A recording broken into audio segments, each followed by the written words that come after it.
وقال الله تعالى مخبرا وآمرا إن الله وملائكته يصلون على النبي يا أيها الذين آمنوا صلوا عليه وسلموا تسليما اللهم صل على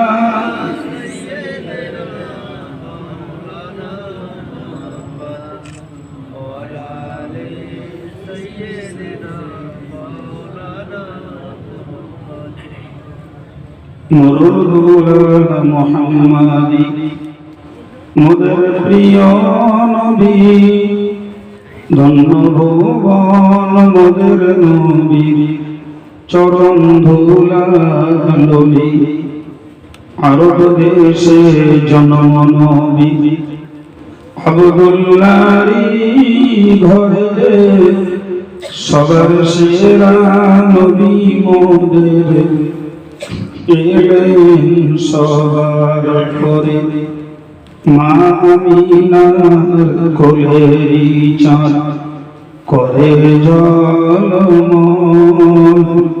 সাল্লি আলা মুহাম্মাদিন বল সকলে বল আল্লাহুম্মা সাল্লি আলা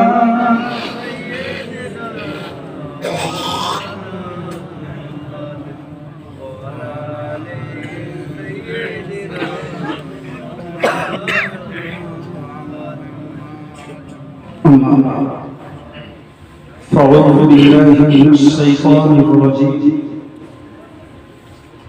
بسم الله الرحمن الرحيم الأخلاء يومئذ بعضهم لبعض عدو إلا المتقين صدق الله العظيم وقال النبي صلى الله عليه وسلم المرء مع من يخالط صدق رسوله النبي الكريم সম্মানিত ওলামায়ে কেরাম আমার সম্মুখে বসে থাকা দিনদার ইমানদার শ্রোতাবৃন্দ অলক্ষ্যে অবস্থিত সম্মানিত মা ও বিগত কয়েকটা বছর অল ইন্ডিয়া সুন্নাত জামাতের এই এলাকাস্থ কিছু সমর্থক সহযোগী উদ্যোগী ভাইদের এবং বেশ কিছু মানুষদের সহযোগিতায় এই পরিবেশ এই মাহফিলটা হয়ে আসছে। আজও সন্ধ্যার পর থেকে মাহফিলটা চলছিল। আমি এসেছি এই মাহফিলটার সমাপ্তি ঘোষণা করতে। বেশিক্ষণ আমিও কষ্ট নেব না এবং আপনাদেরকেও কষ্ট দেব। বাকি আল্লাহ যতটুকু বলার দু চার কথা বলছি। যদিও বাইরে ভালোই ঠান্ডা, কিন্তু মাশাআল্লাহ যে জায়গাটায় আপনারা বসে আছেন নিচের দিক থেকে একটু ঠান্ডা উঠতে পারে, সম্ভব নয়, তবে সাইডের ঠান্ডাটা অনেকটাই প্রতিরোধ হয়ে আছে। যাই হোক, ইতিপূর্বে কোন কোন বক্তা ছিলেন আমি সবাইকে জানি না। রজব আলী সাহেব অক্সফোর্ড ছিলেন, আমি মিনিট ৫-৭ আগে এসেছি, শুনছিলাম তিনি কবরের অবস্থার কথা আপনাদেরকে শুনছি। ভাই, কবরে যাওয়ার ব্যাপারে সন্দেহ আমাদের কারণ, আর কবর মানে শুধু বাঁশবাগানের ওই গর্তটা নয়, বরং দুনিয়া ছাড়ার পরে কারোর জায়গা হয় বাঘের পেটে, কারো হয় পানির ভিতরে, কারো বা হয় আগুনে দগ্ধ হয়ে পুড়ে, কারোর জায়গা হয় হয়তো শ্মশানে পুড়ে, কারোর জায়গা হয় বাক্সবন্দী হয়ে। মুসলমান যারা এরা মারা গেলে সুযোগ থাকলে কবর, তাই তো নাকি? কথাটা কি বলেছি বোঝা গেছে? দুনিয়া ছেড়ে যে জায়গাটায় যাওয়া হয় ওই জায়গাটাকে এক কথায় বলা হয় কবর। কথা বললাম, যদি কাউকে বাঘেও খায় ওইটাই তার কবর, যদি কেউ পানিতে ডুবে মরে ওটাই তার কবর। জি, মূলত মনে রাখুন ওই জায়গাটির নাম হলো আলামে বারজাখ, ওটা মধ্য জগৎ, ওটাকেই বলি আমরা কবর জগৎ, মধ্য জগৎ। রাসূল কারীম সাল্লাল্লাহু আলাইহি ওয়াসাল্লাম বলেছেন, মান মাতা ফাকাদ কামাত কিয়ামাতুহু, যে লোকটা মরল তার কিয়ামত শুরু হয়ে গেল। কেন? ওই যে শুনছিলেন যে ফেরেশতা এসে তার কাছে প্রশ্ন করবে। ভাই আমি ও কথা পুনরাবৃত্তি আপনাদেরকে করছি। আমি একটা কথা আপনাদেরকে বলার জন্য একটা আয়াত পড়ছি, সেটাকে অল্প করে বুঝুন। তাই মরতে হবে যেমন জানি, কবরের সওয়াল হবে তাও জানি, জবাব দিতে পারলে ওটাই হবে তার জন্য জান্নাতের জায়গা, জবাব না দিতে পারলে ওটাই হবে জাহান্নামের জায়গা। কোরআন শরীফে মহান আল্লাহ জানিয়েছেন কবর কিয়ামতের খবর আল্লাহ ছাড়া আমরা 16 আনা জানতে পারি না, তবে উপলব্ধিটা করতে পারি। এই কবর জগৎ নীরব নিস্তব্ধ অসার ওনার জায়গা নয়, বরং আমাদের এই বেঁচে থাকাকালীন এই আমরা কথা বলতে পারি, আমরা কানে শুনি, চোখে দেখি, আমরা দেহের অনুভব করি, আরাম আয়েশ কষ্ট অনুভব করি। কবর এমন একটা জায়গা যেখানে যে মুর্দাকে রাখা হোক সেও দেখতে পারে, সেও কথা বলতে পারে, সেও শুনতে পারে, তারও আঘাত করলে লাগে।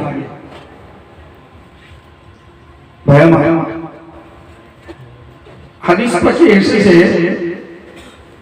রাসূলুল্লাহর সাহাবী হযরত যায়েদ ইবনে খারিজা রাদিয়াল্লাহু আনহু তিনি ইন্তেকাল করেছেন। পিরিয়ডটা ছিল হযরত ওসমান গনি রাদিয়াল্লাহু আনহুর খেলাফতের পিরিয়ড।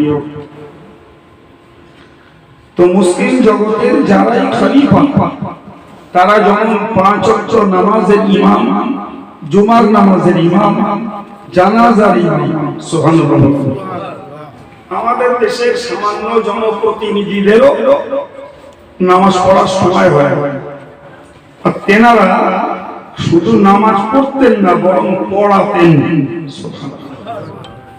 হযরত ওসমান গনির জমানা ওই মানুষটা মারা গেছেন, জানাজা পড়বেন নিজেই হযরত ওসমান। লাশ ময়দানে এসেছে, হযরত ওসমানের আসতে একটু দেরি হচ্ছে কোনো কারণবশত। তো রাসূলের আরেকজন সাহাবী হযরত নুমান ইবনে বাশীর রাদিয়াল্লাহু আনহু তিনি ওই জানাজার ময়দানের একটা সাইডে দাঁড়িয়েছেন একটু নামাজ পড়ার জন্য। তার নিয়তটা এরকম, জানাজা হতে যখন একটু দেরি, এই অবসরে আমি 2-4 রাকাত নফল নামাজ পড়ি, সময়টা বেকার নষ্ট না করে কিছু সওয়াব কামাই করি। সুবহানাল্লাহ। ভাই আমরা যদি এরকম সময় পেয়ে নামাজ নাই বা পড়তাম, অন্তত যদি অযথা কথা না বলে একটু সুবহানাল্লাহ, আলহামদুলিল্লাহ, লা ইলাহা ইল্লাল্লাহ এই জাতীয় দোয়া তাসবিহগুলো যদি পড়তাম, তাতেও তো আমাদের সওয়াবের পাত্রটা কিছু পূর্ণ হতো। ঠিক কি না? যে যেটা ধান্দা করে তার উচিত দুনিয়ার যেখানেই থাকুক সে ধান্দাটা করা, কিন্তু আমাদের সেই মনোযোগ নেই। বরং দুঃখের সঙ্গে বলতে হয় কবরস্থানে তাজা লাশ মাটি দিতে গেছে, সেখানে যেও তর্ক বিতর্ক চাপান উত্তর হাঁকা চেল্লা মতভেদ, এমনকি সেখানেও হাসাহাসি হচ্ছে। কথা বলে হ্যাঁ, সে রজব আলী সাহেব তার চড়া কণ্ঠে ও শুনিয়ে যাকে, আর আমি সাধারণ কথার স্বরে শোনাই।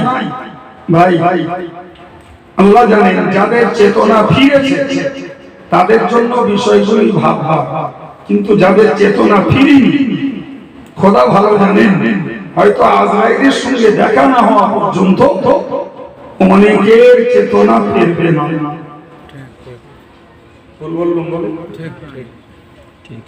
সম্মানিত ভাইরা আমার, মনে রাখুন হযরত উমর ইবনে বশীর রাদিয়াল্লাহু আনহু নামাজ পড়তে শুরু করেছে, বাকি সাহাবীরা জানাজার ময়দানে হয়তো কেউ কেউ কথাবার্তা বলছেন। ঠিক এমন একটা সময়ে ওই কাফন ঢাকা লাশের ভিতর থেকে জবাব, কাফন ঢাকা লাশের ভিতর থেকে কথা শোনা যায়, আসসালামু আলাইকুম, ও আল্লাহর বান্দা তোমাদের প্রতি আল্লাহর শান্তি বর্ষিত হোক, কেন তোমরা কথা বলছো? একজন ব্যক্তি নামাজ পড়ছে, তোমরা কি দেখতে পাও না? আপনারা দেখেছেন মরা লোকের কথা বলতেছে? দেখেছেন? তাহলে যে কথাটা শুনলেন সেটা যদি মনে হয় এটা সত্যি একটা ভাববার বিষয়, সুবহানাল্লাহ ইচ্ছা করে বলা দরকার ছিল, কিন্তু সুর ঝাঁকি বলে সুবহানাল্লাহ দেবেন ভালোই বলে। ভাই এটাকে প্রমাণ হয় একটা মরা লোক দেখতে পায়, তা না হলে সাহাবী উমর ইবনে বশীর নামাজ পড়ছেন এটা উনি কিভাবে বললেন? 2 নম্বর প্রমাণ হয় মরা লোকে কথা বলতে পারে, না হলে উনি সালাম দিলেন কেমনে? 3 নম্বরে প্রমাণ হয় মরা লোকে শুনতে পারে। সুবহানাল্লাহ। তাই কি বলবো, এই যে হাদিস, এ থেকে 3টে কথা একটা হাদিস থেকে প্রমাণ পাওয়া যায়। তাহলে বলেন কবরস্থানে যারা শুয়ে আছেন ওরা কি নীরব নিস্তব্ধ অথব এরা মনে হয়? একটু বলবেন ওরা নীরব নিস্তব্ধ নয়। কেউ শান্তি উপভোগ করছেন, কেউ বা কষ্ট করছে। আর এই বাচ্চা বাচ্চা ছেলেগুলো মেয়েগুলো যাদের মারা গেছে আলহামদুলিল্লাহ ওরা মাটির নিচে, এই ডাঙ্গার এই শিশুগুলো যেমন দাপকে ছুটোছুটি করে দৌড়াদৌড়ি করে খেলিয়ে বেড়ায়, যে মায়েদের কচি কচি শিশুগুলো মারা গেছে তারা ওই রকম কবরে খুশিতে ছুটে দৌড়ে বেড়াচ্ছে। আমাদের চোখ নাই, দেখতেও পাই না, কান নেই, কারা কবরে চিল্লাচ্ছে শুনতেও পাই না। ফলে যদি নিজের থেকে নিজে বিশ্বাস না করি, বিশ্বাস করানো খুব কঠিন, খুব কঠিন। সম্মানিত ভাইরা, আমি আপনাকে কি দিয়ে বোঝাই আর একটা কথা বলব। হযরত আল্লামা কামাল উদ্দিন ইবনুল হুমাম জগৎ বিখ্যাত একজন হানাফি মাযহাবের পণ্ডিত। এই আল্লামা কামাল উদ্দিন ইবনুল হুমাম একদিকে যেমন বেনজির একজন আলেম, অপরদিকে তিনি একজন মস্ত বড় আল্লাহ পাকের সাধক বান্দা। তা কোন একটা সময় উনি একটা কাজে গেছেন ইরাকে, তো ওইখানে একজন আল্লাহর ওলির মাজার রয়েছে, হযরত শাহ ইস্কান্দার রাহমাতুল্লাহ আলাইহি। তো উনি কাজ মেটানোর পরে চিন্তা করলেন যে আমি যখন এসেছি এখানে একবার ওনার কবরটাকে জিয়ারত করে যাব। কিছু বলছেন? কবরটাকে জিয়ারত করতে উনি গেছে, আর যাওয়ার পরে চিন্তা করছে জিয়ারতে যখন এসেছি তখন খালি খালি জিয়ারত মানে দেখা, তো শুধু কবরটা দেখে চলে যাব, বরং এসে যখন কিছু কোরআন শরীফ এখানে দাঁড়িয়ে পড়ব। সম্মানিত ভাইরা আমার, কেতাবরা লিখেছেন হযরত আল্লামা কামালউদ্দিন ইবনুল রহমান রাহমাতুল্লাহ আলাইহি, তিনি ওইখানটায় দাঁড়িয়ে পড়তে শুরু করেছেন কোরআন শরীফের সূরা হুদ। সূরা হুদ পড়তে শুরু করেছেন। প্রিয় ভাই আমার, মনে রাখুন, কথাটাকে মনে রাখুন। আর একটা কথা বলছি, রাসূলুল্লাহ মাথার 17 অথবা 19টা চুল শেষ বয়স পর্যন্ত পেকেছিল। কথা বললাম 17টা অথবা দুটো হাদিস এসেছে। একজন সাহাবী বলেছেন 17টা, আর একজন বলেছেন 19টা। যিনি 19টা বলেছেন ওনারটাই বেশি সত্য, কারণ যিনি 17টা বলেছেন তিনি হয়তো আগে দেখেছেন, পরে আবার দুটো চুল পেকেছে, যেটা ওনারা দেখা পড়েনি, জানার নজরে পড়েছে, তিনি 19টা বলেছেন। এটাই হলো দুটি হাদিসের মাঝে মিলন বা সামঞ্জস্যতা মুহাদ্দিসরা দেখিয়েছেন। এবার একজন সাহাবী রাসূলুল্লাহকে জিজ্ঞাসা করলেন, বললেন, হুজুর, আপনার এই মাথার চুল পাকলো কিসে, কেন পাকলো, কি জন্য পাকলো? আমরা চুল পাকার সাধারণত অনেক কারণ, সবথেকে বড় একটা কারণ হলো যাদের গ্যাসের দোষ আছে তাদের চুল দ্রুত পাকে, এটা ডাক্তারি শাস্ত্রের কথা। আবার বয়স হয়েও পাকে। যাদের ধাতুর দোষ আছে তাদের চুল পাকে। কি গো, ঠিক না ভুল? ঠিক ভাই। রাসূল করিম সাল্লাল্লাহু আলাইহি ওয়াসাল্লামকে সাহাবীকে জিজ্ঞাসা করলেন রাসূলকে, বললেন, হুজুর, আপনার চুল পাকলো কিসে? আল্লাহ পাক বলেছেন, সাহাবীরা মনে রাখো, সাইয়াবাতুল ইহুদুন ওয়াল মুরসালাতু ওয়া আখাওয়াতুহা, আমার মাথার চুল পেকেছে। কোরআন শরীফের সূরা হুদকে নিয়ে চিন্তা করতে করতে আমার মাথার চুল পেকেছে। কোরআন শরীফের সূরা মুরসালাত বা এই জাতীয় সূরাগুলোর কথা ভেবে ভেবে একবার বলুন সুবহানাল্লাহ। আমরা কোরআন পড়ব, আমরা কোরআন পড়ব, আমাদের মেয়েরা পড়ব। কোরআনের মানে বুঝি না, আমরা ভাবি, তাই না? কিন্তু যে রাসূলের কাছে কোরআন নাজিল হয়েছে তিনি নিজে বুঝেছেন, বরং গোটা উম্মতে মুসলিমাকে বুঝিয়েও দিতে হয়েছে। বরং এই কোরআনকে দুনিয়ার মানুষের কাছে বোঝানোর জন্যই আল্লাহ নবীকে পাঠিয়েছেন এবং কোরআন পাঠিয়েছেন। ঠিক না ভুল? রাসূল বললেন যে আমার মাথার চুল পাকিয়েছে কোরআন শরীফের সূরা হুদ, চুল পাকিয়েছে সূরা মুরসালাত, চুল পাকিয়েছে এই জাতীয় অন্য সূরা। কেন?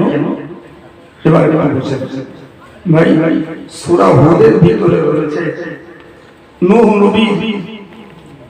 নূহ নবী জাতি খোদার গজবে ধ্বংস হওয়ার ঘটনা, সামুদ সালেহ নবীর জাতি সামুদ সম্প্রদায়ের ধ্বংস হওয়ার ঘটনা, শুআয়ব নবীর কওমের ধ্বংস হওয়ার ঘটনা, লূত নবীর কওমের ধ্বংস হওয়ার ঘটনা। এই সমস্ত পুরো কালে খোদার গজবের ঘটনাগুলো অনেকটাই সূরা হুদের ভিতরে উল্লেখ করা হয়েছে। আর সূরা মুরসালাতের ভিতরে রয়েছে কিয়ামতের ভয়াবহ ঘটনার কথা। রাসূল বললেন, বিগত জাতিরা ধ্বংস হয়েছে, এদের কথা ভেবে আমার মাথা চুল চলেছে। আর কিয়ামতে যে ভয়াবহ ঘটনা ঘটবে সেইগুলো ভেবেই আমার মাথা চুল চলেছে। কত বোঝাতে পারলাম? তাহলে হযরত কামালউদ্দিন ইবনুল রহমান ওই কবরটার কাছে গিয়ে এমন একটি সূরা পড়ছেন যে সূরার ভিতরে বিগত জাতি ধ্বংসের ঘটনা উল্লেখ করা হয়েছে। তিনি সূরাটি পড়তে পড়তে পড়তে পড়তে প্রায় শেষ অংশে পৌঁছে গেছে। তো শেষ অংশে একটা জায়গায় একটা আয়াত রয়েছে, বিসমিল্লাহির রহমানির রহিম, ফামিনহুম শাকিয়্যুন ওয়া সাঈদ, ফাআম্মাল্লাযীনা সাবিরু ফাফিল জান্নাহ ওয়া আম্মাল্লাযীনা শাকু ফাফিন নার। আয়াত পাকের মানে হলো, ও আল্লাহর বান্দা তোমরা মনে রাখো, দুনিয়াতে যেমন একদল লোক রয়েছে সৌভাগ্যবান, আর একদল লোক রয়েছে দুর্ভাগ্যবান। ওই কবরে একদল লোক রয়েছে সৌভাগ্যবান, আর একদল রয়েছে দুর্ভাগ্যবান। হাসরের ময়দানে যারা উঠবে, এদের মধ্যে একদল সৌভাগ্যবান আর একদল দুর্ভাগ্যবান। ঠিক না? 16 আনায় সঠিক। তবে আল্লাহ বলেছেন, ফাআম্মাল্লাযীনা সুবিদু ফাফিল জান্নাহ, ওগো আমার বান্দা বান্দী মনে রাখো, যারা কবরে সৌভাগ্যবান হবে তারা তো আল্লাহর জান্নাতে প্রবেশ করবে। ওয়া আম্মাল্লাযীনা শাকু ফাফিন নার, যারা কবরে দুর্ভাগ্যবান তারাই তো জাহান্নামে প্রবেশ করবে। এই পর্যন্ত পড়া হয়েছে। সেই সময় কবর থেকে আওয়াজ আসছে, ইয়া কামালু লাইসা মিন্না শাকিয়ুন, ওগো কামালউদ্দিন তুমি যে আয়াত পড়েছো আয়াতের মানে ঠিক তো বটেই, আয়াতের মানে বাস্তব। কবরে একদল মানুষ সৌভাগ্যবান আর একদল মানুষ দুর্ভাগ্যবান, কিন্তু কামালউদ্দিন তুমি জেনে রাখো, আমরা যারা এই কবরে রয়েছি আমাদের মধ্যে কেউ তো দুর্ভাগ্যবান নেই। আল্লাহ আমাদের সকলকে সৌভাগ্যবান বানিয়েছেন। কি বোঝা গেল? জি, ভালো মানুষও কবরে জিন্দা, খারাপ মানুষও কবরে জিন্দা। ভালো মানুষগুলো কবরে জিন্দা শান্তি অনুভব করার জন্য, আর খারাপ মানুষগুলো কবরে জিন্দা শাস্তি অনুভব করার। ভাই এখন বক্তব্য যে আমরা কানে শুনলাম, ঠান্ডা ভোগ করে এতটা পয়সা খরচ করে নিজেরা চাঁদা দিয়ে এতটা কষ্ট করে শুনলাম, এখন যদি মনে হয় রজব আলী সাহেব তিনি তারা কণ্ঠ নিয়ে বলে গেছেন, তার কণ্ঠ ভাষায় তিনি বলছেন, আর আমাদের কান খোলা আছে, শ্রবণ শক্তি আছে, শুনছি। ভাই বিশ্বাস যদি না করি তাহলে কার শুনে কতই খুশি হব, আর আমাদের লাভটা কি হবে? বলেন বলেন, শুধু কোরআন হাদিস শুনছি, আল্লাহ যদি কবুল করে এই যতক্ষণ শুনছি এতক্ষণ এখন সওয়াব পাওয়া যাবে, কিন্তু মজবন্ধ সওয়াব পাবো। ঠিক না? এই কি বলে আপনার বোঝাই, একজন বুজুর্গ লোক, নাম ভুলে যাচ্ছে এই মুহূর্তে, তো তিনি একটা জায়গায় গেছেন, তো ওই এলাকার মানুষেরা সেই বুজুর্গ মানুষটার সঙ্গে সবাই দেখা সাক্ষাৎ করতে আসে। ঠিক এরকম একটা সময় একজন লোক এসেছে ওই বুজুর্গ আল্লাহওয়ালার সঙ্গে দেখা করতে। তো লোকটা এলেই বাকি যারা সেখানে ছিলেন তারা এই হুজুরকে বললেন, হুজুর এই যে লোকটা এসেছে না, এই লোকটা জীবনের একটা আশ্চর্য ঘটনা আছে। তো ওই আল্লাহ পাকের ওলি বান্দা, বুজুর্গ বান্দা, তিনি শুনে বললেন, কি বাবা তোমার জীবনের আশ্চর্য ঘটনা কি? হুজুর আমার জীবনের একটা আশ্চর্য ঘটনা শুনবেন, যেন ওই ঘটনা আমার পুনরায় বলতে লজ্জা করে। তা আপনি যখন বলছেন আমি শোনাচ্ছি। কি বলো বাবা? তো হুজুর আমার জীবনে রোজগারের একটা ভালো মাধ্যম ছিল এই মরা লোকের কাফন চুরি করা। কি চুরি করা? কাফন চুরি করা। কাফন এলাকা জুড়ে যেখানেই কোনো লোক মরত, হুজুর আমি তার জানা যায় যে কোথায় লাশটাকে দাফন করছে দেখে আসতে, আর সন্ধ্যার পরে আমি চলে যেতাম যে টাটকা লাশের কাফনটা খুলে আমি সাফ সাফাই করে বিক্রি করতাম, এতে মোটামুটি আমার সংসার চলে যেত। কি ভাবলাম ভাই, যে লোকটা কাফন খুলে এর হৃদয় কি কাদার মতো নরম না পাথরের থেকেও শক্ত? তাই না? পাথরের থেকেও শক্ত না হলে জি কবরস্থানে এমনি কোন লোক যেতে এমনি ভয় পায়। সে কি তার দুঃসাহস, সে শুধু ভয় পায় না, কবরটা খুঁড়ে এবং রীতিমতো তার গায়ে থেকে লাল কাপড় খুলে নিয়ে চলে আসে। এটা আমার বহুদিনের অভ্যাস। তো একটা সময় এক পর্যায়ে একজন ভদ্র মহিলা মারা গেছে। তো আমি যথারীতি আমার অভ্যাস মতো ওই মহিলার জানাজা পড়েছি, তার কবরস্থান পর্যন্ত গেছি, দাফন করেছি, চলে এসেছি। রাতের বেলায় গেছি, ওই লোকের কাফনটা খুলবো, চুরি করবো।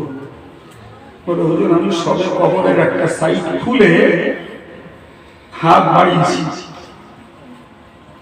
আর কে যেন আমার হাতটা ধরে দিল। আমি খুব চেষ্টা করলাম হাতটাকে ছাড়াবার, কোন প্রকারেই ছাড়াতে পারলাম না। সম্মানিত ভাইরা আমার, এই মহিলাটি বলছে ও বাবা একই আশ্চর্য ব্যাপার, তোমার এক জান্নাতি বান্দা আর এক জান্নাতি বান্দির কাফন চুরি করছে। কি বলেছে? তোমার এক জান্নাতি বান্দা। সুবহানাল্লাহ। ও যে লোকটা চুরি করতে গেছে, ও কি বলেছিল? বলেন বলেন। ওটা তো পরের কথা, আগে লোকটা কি কাফন চোর। কিন্তু মহিলা বলছে আল্লাহ তোমার এক জান্নাতি বান্দা আর এক জান্নাতি বান্দির কাফন চুরি করেছে। আবার ওই মহিলাটি বলছে ও আল্লাহর বান্দা তোমার কি বিবেক, তুমি তো দুপুরে আমার জানাজা পড়লে, আর কোন বিবেকে এখন আমার কাফন চুরি করতে এসেছো?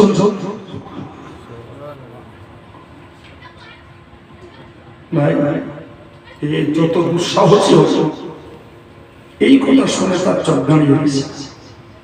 একই ব্যাপার, আমি তো জীবনেও কোনোদিন এরকম পরিস্থিতিতে পড়ি, আজকে যা পড়ব আস্তে আস্তে নিজেকে লজ্জা লাগছে যে সত্যি তো তাই, আমি তো দুপুরে জানাজা পড়েছি। আমি যে জানাজা পড়েছি সেখানে আরো কত জানাজা পড়েছে, এই মহিলা সেটাও বা জানলে টেনশন। দ্বিতীয় কথা হলো আমি তো কাফন চোর, আমি ধার্মিক নই, আমি কেমনে জান্নাতি বান্দা হলাম? আর যদি সত্যি আল্লাহর কাছে আমি জান্নাতি বান্দা হই থাকি, তাহলে এই মহিলা বা জানলে কি করবে? কত বড় হচ্ছে, তখন প্রচুর টেনশন, খুবই টেনশন। হাত সম্মানিত ভাইয়ের আমার, ওই মানুষটা তখন হুজুরকে বলতে বলতে কেঁদে ফেলে দিলেন, কান্না করে বললেন হুজুর গো আমি ওই অবস্থায় দাঁড়িয়ে থাকতে থাকতে একটাই কথা তখন আমি মাথায় খেলাচ্ছিলাম যে এই মহিলা কবরে যাওয়ার পরে হয়তো তাকে আল্লাহ পাক শাস্তি দেননি, শান্তি দিয়েছেন, তার কবরটাকে হয়তো জান্নাতের বাগান বানিয়ে দিয়েছেন। সুতরাং তার পক্ষে বুঝে ফেলা সম্ভব যে আমি যখন কবরে শান্তি পেয়েছি, কবরে যখন আমি আরাম পেয়েছি, নিশ্চিত কিয়ামতের দিনে বিচারন্তে আল্লাহ পাক আমাকে জান্নাত দান করবেন। সুতরাং তিনি নিজেকে জান্নাতি ভাবতে পারেন, কিন্তু আমি জান্নাতি হলাম কি করে? আমি তো কোনো সূত্র খুঁজে পাই না, কোন সূত্র আমি খুঁজে পাই না। বলে এই অবস্থায় দাঁড়িয়ে থাকতে থাকতে আমার মন থেকে একটা কথা আমি সিদ্ধান্ত নিয়ে ফেলি যে আল্লাহ আমি জীবনে আর কখনো এই কাজ করব না। আজই আমার জীবনে এই দুঃসাহসিকতা, এই ঘৃণ্য ন্যায়জনক কোনো কাজ আজই শেষ, আর কখনো করবো না। বলা আমি তওবা করছি, তুমি আমাকে মাফ করে দাও। সম্মানিত ভাইরা আমার, মনে রাখুন, ওই মানুষটা বলছেন, হুজুর গো, আমি যখন নিয়ত করে নিলাম আর কখনো এই কাজ করবো না, তওবা করে নিলাম, আল্লাহ পাক যখন এই মহিলার জবান থেকে যখন বেরিয়েছে যে আমি জান্নাতি পুরুষ, জান্নাতি বান্দা, আমি তওবা করে নিলাম, হয়তো এই তওবাই ওই মহিলার বার্তা সত্য হবে, তথা ওই মহিলার কাছে যে খবর আল্লাহ দিয়েছেন সেই খবর সত্য হবে। আমার এই তওবার বিনিময়ে যেই না আমি নিয়ত করে তওবা করলাম, আপনাতেই আমার হাতটা ছেড়ে গেল। আগে অনেক শক্তি দিয়ে চেষ্টা করেছি, ছাড়াতে পারিনি, কিন্তু যেই আমি তওবা করলাম, আপনাতেই আমার হাতটা ছেড়ে গেল। আমি ওই ফিরে এলাম, তওবা করলাম এবং কাফন চুরির কাজকে ত্যাগ করে দিলাম। হুজুর, আল্লাহ আমাকে কবুল করেছেন। আমার যে হাল দেখছেন, যে অবস্থাটা আমার দেখছেন, আমার নামাজ, রোজা, আমার সুন্নতি পোশাক, সুন্নতি খান্ডভার, জিকির, তাসবিহ সব কিছু আল্লাহ পাক ওই তওবার পরে আমার জন্য মঞ্জুর করেছেন। আমি আপনাকে এই ঘটনা থেকে যে কথাটা ভাবার জন্য অনুরোধ করছি বাবু, সেটি হলো যে কবরের মুর্দা কিবা ভালো কিবা খারাপ, সে কথা বলতে পারে, শুনতে পারে, শাস্তি শান্তি দুটোর যে কোনো একটা অনুভব করে।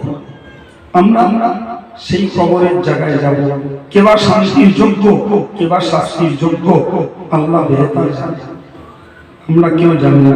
কিন্তু আমি শেষে যে কথাটি বললাম, এই কথা থেকে আমাদের সজাগ হতে হবে। শুধু ওয়াজ শুনলে হবে না, কোন মাওলানা ভালো বলেছে ওই বিচার করে লাভ হবে না। কোন মাওলানা সুর ভালো, কার সুর খারাপ, কে বেশি কোরআন হাদিস বলেছে, এসব ভাবনা চিন্তা করে লাভ হবে না। ভাবনা চিন্তা একটা জায়গায় যে আমি ওয়াজ শোনার পরে আমার জীবনে নেকির পরিমাণ কতটা বাড়াতে পেরেছি বা কতটা বাড়িয়ে নেব, আর পাপের পরিমাণটা আমি কতটা তওবা করে কমাতে পারবো, এই টেনশন যে ছেলে, যে মেয়ে, যে যুবক, যে যুবতী মাথায় নিতে পেরেছে, আলহামদুলিল্লাহ, তারই জন্য এই ঠান্ডা খাওয়া ওয়াজ হবে নাজাতের ওসিলা। তা না হলে বেকার পর্যবসিত। তবে আমার আন্তরিক আমাদের জীবনটা যদি পরিবর্তন করতে হয়, ভাই যারা নেক আমল করি আমরা, আল্লাহ করান, আমাদের এই নেক আমলের পরিমাণ বাড়াতে হবে। আর যারা মোটিং করি না, এদের অন্তত নেক আমল করা শুরু করতে হবে। আর ভাবে বুঝে গেছি যে পাপ যদি তওবা করে ক্ষমা না নিয়ে মরতে পারি, তাহলে কবর আমাদের জাহান্নামের একটা গর্ত, একটা কুয়া, একটা গুহা। ঠিক তো? জি। কিন্তু আমার জীবনটা আমি পরিবর্তন করবো কিভাবে? ভাই তার জন্য আমার একটা ছোট্ট পরামর্শ। কোরআন শরীফে আল্লাহ বলেছেন, বিসমিল্লাহির রহমানির রহিম, ওয়াদারু যাহিরাল ইসমি ওয়া বাতিনা। মহান আল্লাহ কোরআন শরীফে বললেন, ওয়াদারু যাহিরাল ইসমি ওয়া বাতিনা। ও আমার বান্দা-বান্দি, তোমরা একটা কাজ করো, সেটি হলো এটাই, প্রকাশের গুনাহ আর গোপনের গুনাহ।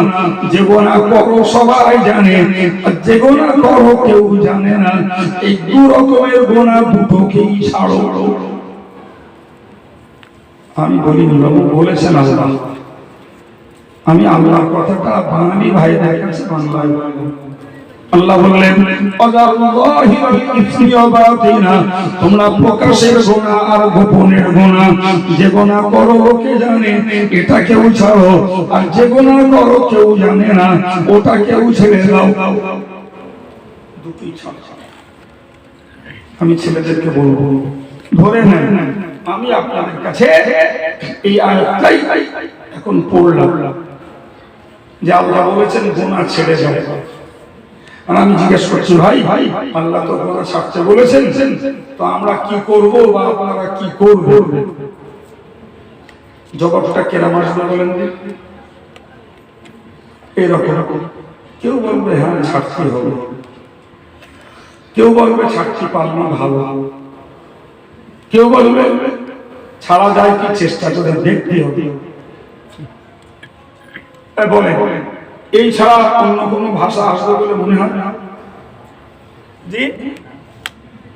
কিন্তু বুজুর্গানে দ্বীনেরা বলেছে নয়, তোমার অত দুর্বল মানসিকতা, অত দুর্বল পরিকল্পনায় কখনোই তুমি ভালো হতে পারবে না, কখনোই তোমার জীবনটাকে পরিবর্তন করতে তুমি পারবে না।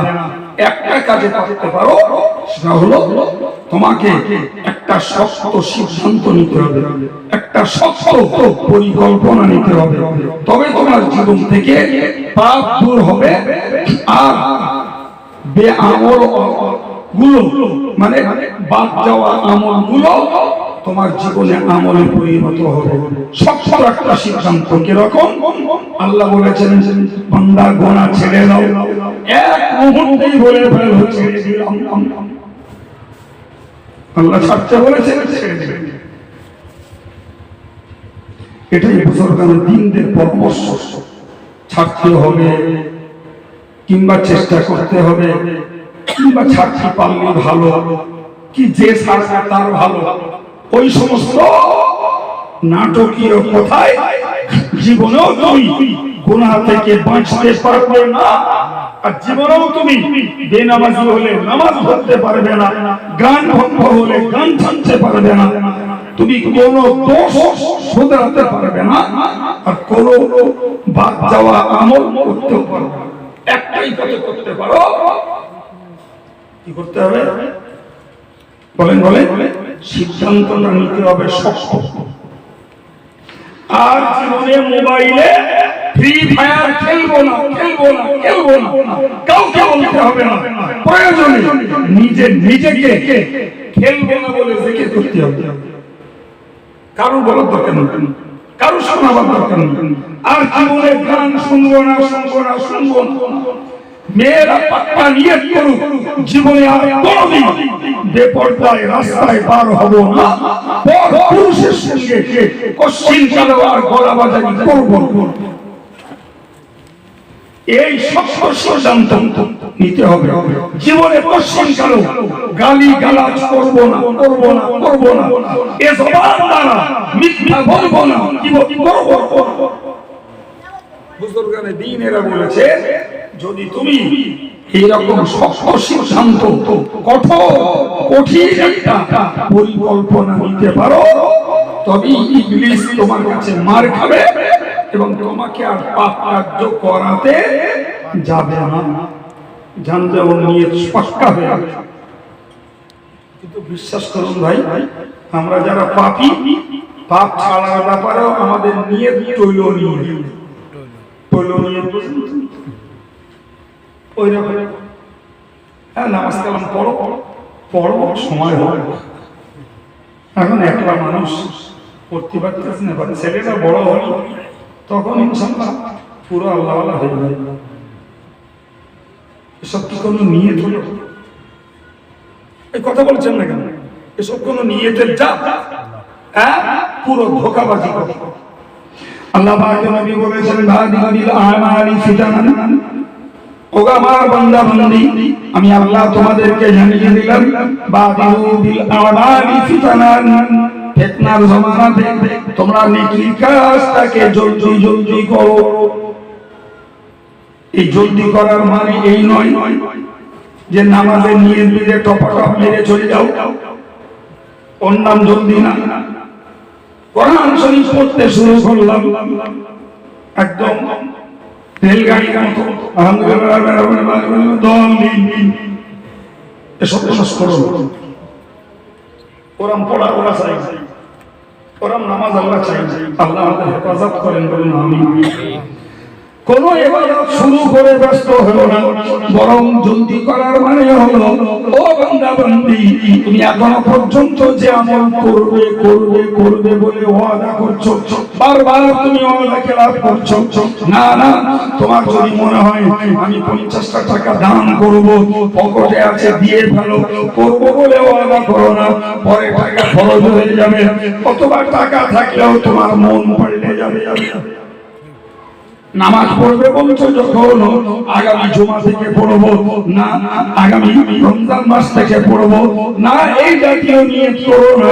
নামাজ যখন পড়বে বলছো এখনো এশার নামাজের সময় আছে, যারা এশার নামাজ পড়োনি এখান থেকে পাক্কা নিয়ত করে বাড়ি যাও, বাড়ি গিয়ে ঠান্ডায় উযু করে এশার নামাজ পড়ে তারপরে শোবো। শয়তান তুই কোনো প্রকারে আমাকে নামাজ থেকে বাধা দিতে পারবি না।